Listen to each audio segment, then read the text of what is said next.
How's it going, everybody? Welcome back to 2A News Now.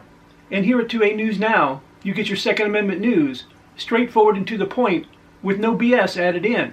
In a strange twist of fate, a New Mexico sheriff is investigating a gun control group for possible gun control violations. A private gun buyback event, hosted by gun control activists, may have violated New Mexico's gun laws. San Juan County Sheriff R. Shane Ferrari announced on Monday that his office was launching a formal investigation into New Mexicans to Prevent Gun Violence, also known as NMPGV.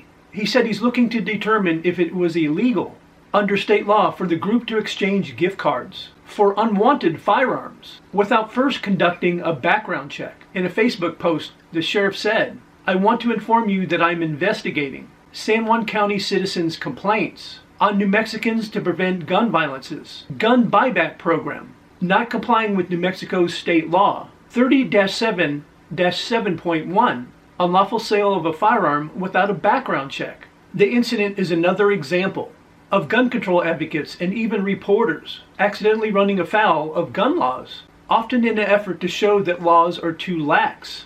In 2012, NBC News anchor David Gregory was nearly arrested for possessing a 30-round magazine during a segment when he questioned why they were not banned, despite being in a jurisdiction where they were banned. In 2016, the producers of a Katie Couric documentary that advocated for stricter gun laws were accused of breaking federal law by purchasing handguns across state lines in a private sale. Later that year, a CBS News correspondent was reported to the ATF by a licensed gun dealer after she misled them on why she was buying a gun.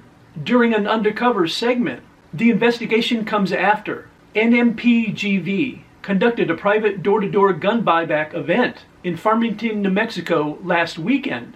The group initially planned to host an official buyback in association with the city of Farmington before city officials canceled it last Thursday. In the face of public backlash, NMPGV decided to proceed collecting firearms for some residents in an informal private buyback.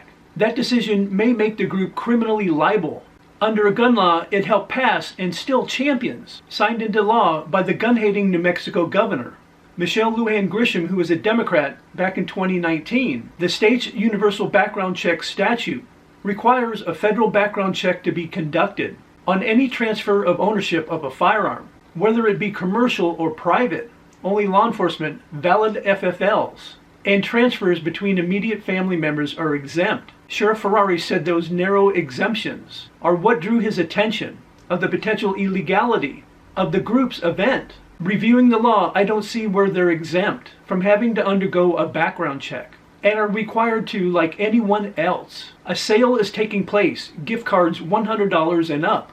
It is advertised as a purchase and called a buyback. The group criticized San Juan County Sheriff's investigation on its social media accounts. They said it's tragic to see Sheriff Ferrari care more about 9 destroyed guns than the safety of his community from gun violence. The group also claimed that its buyback procedures don't meet the legal definition of a firearms transfer because the group dismantles the firearms it receives. The group wrote in a separate post that they have been doing this for years and that often police give people their number when they want to turn in unwanted firearms. This doesn't violate any background check laws, as there is no transfer of firearms. We simply dismantle them. All that is left is wood and metal. But how the group dismantled the firearms it collected also drew scrutiny from the sheriff.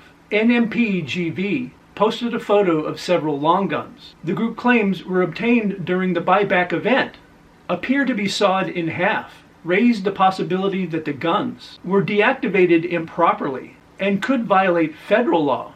I am also aware of photos shared by New Mexicans to Prevent Gun Violence, posting firearms that may not have been properly destroyed according to federal law and were obtained in San Juan County. The sheriff said he would be looking into that matter as well. The ATF sets specific guidelines for how a gun must be dismantled to be considered destroyed and no longer a regulated firearm. Those guidelines include a minimum of 3 separate cuts, completely severing the gun in critical locations, such as the barrel mounting area and firearm control component mounting area, an improperly destroyed long gun that has only been cut at the barrel, but leaves all the other critical components intact, for instance, could be considered an illegal unregistered short-barreled rifle in the eyes of the ATF.